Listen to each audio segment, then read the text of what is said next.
Good morning. Welcome to a really beautiful day, to be honest. So, what is happening today is I'm getting a train and I'm going to Windsor. Well, I'll meet up with Steve and we'll continue our Thames walk to Maidenhead this time, which is now a very long way from where we started, which is here in Kew. Steve started, to be honest, by the Thames barrier, so his walk is now ridiculously long. But it's now getting to the point where the train tickets are becoming quite expensive to get to the next stage of the walk. But, you know, we endeavour to carry on. Welcome to another episode of Toby Stupid Vlog. This is Windsor, although rather that is Windsor. That is Eton, famous for mess. Windsor famous for regal things, like kings and queens and castles. This is a lock. This is Boveney Lock, which is where we just stopped to eat food. This is the key. Yeah. And this is Comedy Genius. It's a bit chilly, but it's very nice when I'm not freezing. So we're sort of halfway between where we started and where we're finishing, if I had to guess. It's very precise. This is a house with a turret on a river with a boathouse. All the primary requirements for residential living. And that is a house that's big enough that you could close off a wing in the winter. That's really nice. This is somewhere along from Eton Dorney on our right hand side, where they do rowing and stuff. And they did the Olympic rowing, no less. The weather's improved slightly, it's a bit warmer and more sheltered. It's lovely along here. So here we are by a bridge. This is where the First Great Western Line crosses the Thames. You can see there's lots of dead swanky houses. I mean, maybe you can't because of the sun. But it's very nice anyway.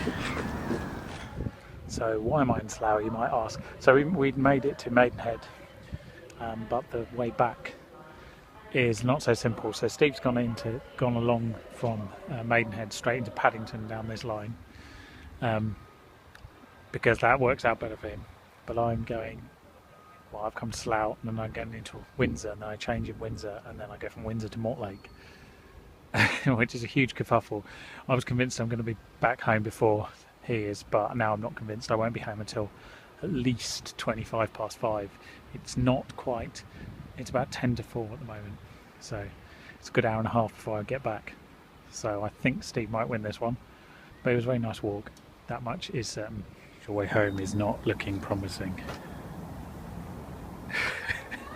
It's all just turned into the river. Everything is the river. Well, this isn't going well. Never mind. So it's first thing Monday morning. Sunday we really didn't do a lot. We went to Homebase twice, and we bought a laundry basket, and then we took it back and bought another laundry basket. That was exciting, I grant you. So what to talk about on a Monday morning? Well, obviously it's debt. Who doesn't want to talk about debt, really? I'm going to try and be quite brief, because I'm not an expert, and I'm not pretending to be, but I'm just going to cover some basic points that I think some people are missing. So Greece has elected a new government who are left-wing and anti-austerity. That's probably the best way of describing them in a nutshell. So what that means is they don't want to leave the euro. They don't want to change their currency and go back to the old, drachma, the old Greek currency. What they want to do is renegotiate the deal that they have with various parties on their debt. Greece got into a lot of financial trouble and had to be bailed out by various groups, including the EU, the European Central Bank, and I think the International Monetary Fund. So they lent them a load of money, hundreds of millions of euros. And obviously, as with any debt, there's a covenant attached to it which says you can have this money under these conditions, i.e. this is how you're going to repay it, and this is how we suggest you go about raising the money to repay it. It's quite normal. It's the same thing that happens if you walk into a bank and you say, I would like £1,000 or I suppose the analogy does fall apart a little bit, but more precisely it'd be I need £1,000, or else I'm going to cease to exist. Broadly speaking, I will have no money and I will not be able to live and trade. So with a country, the primary difference is that if a country refuses to pay its debt, unlike a bank, it can't send round bailiffs who just come and take stuff out of your house to cover the amounts that you borrowed, or your house. They could take your house if you borrowed a lot. So what they do is they can't take anything. There's nothing to take. You can't invade. It's not that kind of thing. They can change your credit rating, and that might sound really pathetic, but what that ultimately means is if they lent you money at quite a reasonable rate, let's say 2 or 3%. It's probably more reasonable than that, to be honest. But let's say they lent it to you at 3%, and you didn't pay it back in the agreed terms of your contract. Then next time you need some money, and as a government you always need to borrow some money, like it or not, there'll always be a situation where you have to borrow some. Next time you go back and you say you'd like some money, they'll go, okay, this time it's 5%. And if you don't agree to those covenants, then the following time it could be 8%. Who knows? It can get ridiculous, and it can get to the point where you can't borrow money. So the principle of anti-austerity is that because the people of a country are suffering or feel that they're being treated unfairly because their government is having to repay a debt, they believe that they should replace their government with one that will not repay the debt under the agreement that was set. Unfortunately, there's nothing good that can come from that, as Greece will now find out. Because at best, and they best hope this is the only thing that will happen, is they simply can't renegotiate the debt. Or that the room for manoeuvre is tiny. And what happens is that, they were elected under the promise of, we're going to massively change. We're going to go from cutting £100 million off our budget a year to only cutting 50 million off our budget. And the realism will be more along the lines of it will be a tiny variance. And so the people will be very upset because the government they've elected and made all these promises can't deliver them. At worst, they will simply not repay their debt because they don't want to, ultimately, because they don't think it's fair. And therefore they won't be able to borrow money again. And that is terrible for a country. That is much worse for the citizens in the long term. So, without pointing fingers and naming names, there are some parts of every country who believe that austerity is wrong, morally, and they might have a good point there. But that doesn't mean that you can change the laws of economics, unfortunately. When you agree to something under a contract, you are bound by it. And you just kind of have to swallow that bitter pill. And I know people won't like that, and they don't have to. But unfortunately, that's the reality of how large financial markets work. And really, it's the same as if you did borrow £1,000 for your bank and refused to pay it. You find it very hard to get a loan the next time, even if they'd taken all your TVs and sofas and what have you to cover their loss. So it's a lot warmer today, finally. It's kind of 10 degrees plus. It's not warm enough to stay in the country, but, it's getting there. God knows what's going on over here. But it seems that somebody's digging a really, really big hole. Brilliant. It would seem the council is taking down another not unsafe tree. Never mind, I get slightly annoyed. There's been a lot of trees taken down in the last few years. None of them have been replaced. And it's not sustainable, is it? Anyway, I was saying it's not warm enough. We've booked another holiday. We've booked 3 holidays in 3 weeks. That is a very tall tree, and that's going to fall down at some point. So we're going back to Spain. Anyhow, those of you that have seen the very first day of this vlog back in April 2010, day 1, you'll notice that it happened in Valencia. I did my first, it was daily vlogs for the first 4 days, on my little holiday to Valencia, which was kind of a bit of a life turning point, as it were. And it seemed an important moment, and, it was great fun. Anyway, one of the places that we're going back to is Valencia. So we're doing like we did in Italy. We're doing a 2-stop holiday, and we're going to Valencia and Barcelona. Both places I've been before. Barcelona is fantastic and really, really wanted to go back. Valencia, I haven't been since that first vlog, so it will be just over 5 years when we get there since I started the vlog and since I was in Valencia. And I'm really looking forward to it. It's going to be great. Anyway, all of that is reasonably uninteresting to you because you don't get to see it just yet. It's May time. So we have Paris in March, Spain in May, and then the Lake District in July. So kind of front-loaded our holidays a bit, but there's a good reason for it, and we'll sort it out later on.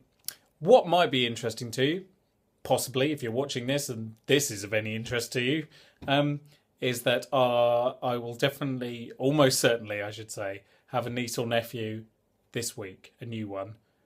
Today, the 26th, is officially the due date. And like most of the rest of their family, they could be late. So we'll have to wait and see. But I'm reasonably confident that it'll be today or tomorrow. I said that last week. So what do I know? So this is the ugliness that is the National Archives. There used to be a lot more trees in the garden, but we lost a few in the storms recently. But one of the best things about the National Archives is the heavily subsidised cafe, which is open for breakfast until 10:30 Monday to Saturday, which is awesome because it's a 10-minute walk. And it does lunches as well. It's very good actually, and it's very, very cheap as well. So that worked out quite well. Now I have to go home and do some work. You probably didn't realise that this week is actually Debt Awareness Week. So my previous explanation of Greek problems seems very appropriate, although Debt Awareness Week is generally focused at individuals' debt rather than countries' debt. It's worth noting today that the gilt yields in Greece have gone above 10%. And for those of you who don't know what that means, a gilt is debt that a government can sell. So if it wants to borrow money, it can essentially sell that debt on the open market. And the higher the interest rate, the more the market is less convinced or unconvinced that they will be able to pay the interest on the debt. So 10% is very high, and the implication is that the markets don't believe that Greece will be able to repay its debt. Although it's said that it will, and it's said it won't default, it's just that at the moment no one believes them. By comparison, Germany's yields are about 0.5%, Britain's about 1.5%, America's about 1.75%. So that gives you a sort of scale of how different these things are. And now it's time for a game I like to call Baby or Bump, which is where we establish whether or not I have a new niece or nephew yet, or whether it's still hanging around waiting. Today's answer at 1 o'clock on Wednesday is bump. So, never mind. So I've come into queue because the weather was quite decent, at least when I set off it was. And I am on probably the most remote, least used bench in the whole gardens. It is the Foreman bench for Dix and Dith Foreman, and it's I don't know how you describe this. It's in a sort of laurel grove. There's no path to it. You have to sort of scrabble through the undergrowth. But you get a view of the golf course, which is obviously very important. But it's ever so nice and secluded. So I thought I'd come and have a quick, wander around. Although the weather's actually taking a turn at the moment, but you got to try at least. Back home, working on the show reel. Just wanted to show you the view out the window. See the sunshine flowing in, cooking me chilies. I just want to show you that because this is the weather at 1 p.m. At 5 p.m. it's supposed to snow. So we just got news from RHP that the bond that we've issued has got a rate and has been massively oversubscribed, which is great news. And we got a fantastic rate of 3.3% to borrow £140 million or thereabouts, which is amazing. I mean, it's staggering. It's by far the best rate any single party in the housing sector has ever got. And to put it in perspective, Greece is now paying 10.5% for its debt. So we, as a small business, are more respected than the Greek economy. You might say that's not a big deal, but it is a big deal that you can be more respected than any country's economy. And I thought I'd keep up the debt theme going. Debt and yields and gilts. It's exactly what you want to hear about when you watch a vlog. Trust me. So it's now 3 o'clock and the weather has certainly changed. Still not convinced that in 2 hours' time it's going to snow properly. I do not believe it. I mean, it's not impressive, I'll grant you, but that is snow. Damn, I'm going out as well tonight. Happy Friday. Had a really good time out last night with super cheap curry in Surbiton, which is always a good way to go. And although nobody actually lives in Surbiton anymore, but nonetheless, it was still great fun. And I have a small headache this morning, which is my fault for drinking beer but not water. Anyway, moving on. It's just coming up to 1 o'clock on Friday. It's time for Baby or Bump. And today's answer is bump. There's still no baby. I was really imagining that this week, this would be when I had a niece or nephew more than I did last week. But not the case, it would seem. If baby wants to make it into this vlog, they have exactly 11 hours. I'm sure they're very prescient. Thanks for watching Debt Week. And I hope I didn't bore you senseless. I hope there was some educational value in this video. Please subscribe, and I hope I will see you next week.